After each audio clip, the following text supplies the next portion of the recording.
हमने जब ये चैप्टर शुरू किया था तो मैंने बताया था आपको कि जर्नल को छोटा करने के लिए, क्योंकि जर्नल में बहुत सारी ट्रांजेक्शन आती हैं और बड़े बड़े बिजनेस में जर्नल बहुत लेंदी हो जाता है, बहुत सारी ट्रांजेक्शन हो जाती हैं, तो उसे ज़रूरत के हिसाब से छोटे छोटे पार्ट्स में डिवाइड कर दिया गया। उनमें मैंने कुछ नाम बताए थे। पहला था कैश बुक, जिसे हमने पढ़ लिया कि जर्नल से सारी कैश की ट्रांजैक्शन कैश बुक में लिख दी जाती हैं, जिसमें चाहे कैश आए या कैश गए और जाए, और वो दोनों ट्रांजैक्शन कैश बुक में लिख दी जाती हैं और उसको जर्नल में नहीं लिखा जाता। उसी तरह से सेकंड तरह की बुक जो है, नाम बताया गया था, वो परचेज बुक होती है। परचेज बुक में हम वो ट्रांजैक्शन रिकॉर्ड करते हैं। It is a book which it is a subsidiary book which records credit purchase of goods which records credit purchase of goods. तो अगर आप ध्यान दें तो मैंने 3 वर्ड इसमें अंडरलाइन करे हैं। पहली चीज़ तो ये है कि वो क्रेडिट में होनी चाहिए, परचेज बुक में आने के लिए कैश में नहीं होनी चाहिए। ठीक है। दूसरी बात, परचेज होनी चाहिए, ये तो ऑब्वियस है, परचेज बुक है तो परचेज बुक तो आएगा ही आएगा, परचेज तो आएगा ही आएगा। लेकिन इम्पॉर्टेंट चीज़ है, क्रेडिट परचेज होनी चाहिए। जो कैश परचेज है वो परचेज बुक में नहीं आती। ऐसा क्यों? क्योंकि कैश परचेज जो है वो कैश बुक में चली जाती है। ये और जर्नल के पार्ट है। जर्नल में एक चीज़ एक ही बार रिकॉर्ड होती है। अगर आप 2 बार रिकॉर्ड कर दोगे तो वो डबल रिकॉर्डिंग हो जाएगी।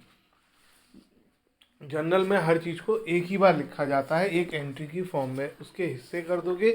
अब आप परचेज को कैश बुक में भी रिकॉर्ड कर दोगे और परचेज बुक में भी रिकॉर्ड कर दोगे, तो उससे गड़बड़ क्या होगा कि परचेज का जब लेजर बनेगा तो परचेज के लेजर में वो अमाउंट कैश बुक से भी जाएगी और परचेज बुक से भी चली जाएगी।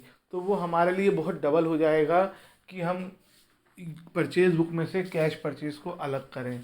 तो इसलिए ये रूल बना दिया गया, या ये कहो कि परचेज बुक सिर्फ क्रेडिट परचेज के लिए बनाई गई, ताकि कैश परचेज अलग रिकॉर्ड हो चुकी है ऑलरेडी और क्रेडिट परचेज जो है वो परचेज बुक में रिकॉर्ड होगी।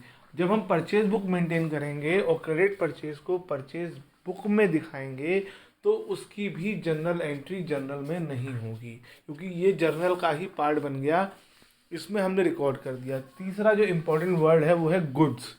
सिर्फ गुड्स की परचेज ही परचेज बुक में रिकॉर्ड होगी।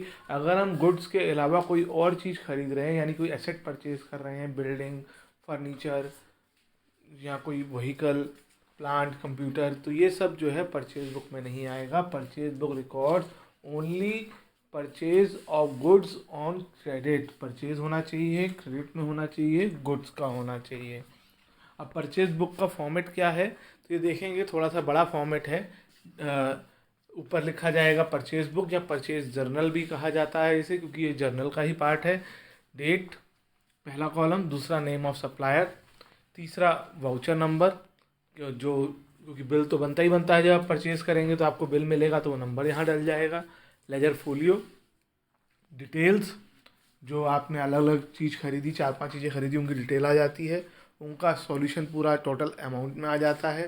फिर इस पर जितना इनपुट CGST, इनपुट SGST या इनपुट IGST जो भी होगा, तीनों नहीं हो सकते, यहाँ तो पहले 2 होंगे या तीसरा होगा, ये आपने पढ़ा है, फ्रेट। और फिर इन सब अमाउंट्स का टोटल जो है वो टोटल में आ जाता है। फ्रेट का मतलब आपने सामान खरीदने के लिए जो भी किराया दिया है सामान अपने यहाँ पहुँचाने के लिए, तो वो इसमें आ जाता है।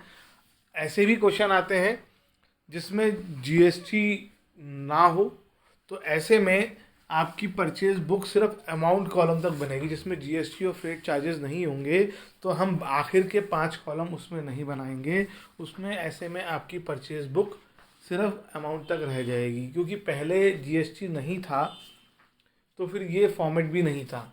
जब से GST आया है तो ये फॉर्मेट में भी चेंज हो गया है। इवन NCERT में तो आपको ये फॉर्मेट दिखाई भी नहीं देगा। NCERT में आपको सिर्फ अमाउंट तक के कॉलम ही दिखाई देंगे। GST आने के बाद ये 4 कॉलम और ऐड हो गए हैं, और एक टोटल का कॉलम भी ऐड होना पड़ा है, इस वजह से 5 कॉलम ऐड हो गए हैं। तो आप GST होगा अगर क्वेश्चन में तो ये 5 कॉलम भी आएंगे, GST नहीं होगा तो सिर्फ अमाउंट तक ही डिपेंड रह जाए, अमाउंट तक ही रह जाएगा। बेटर है सारे कॉलम बना लें और जो नहीं है उसमें कुछ नहीं लिखें।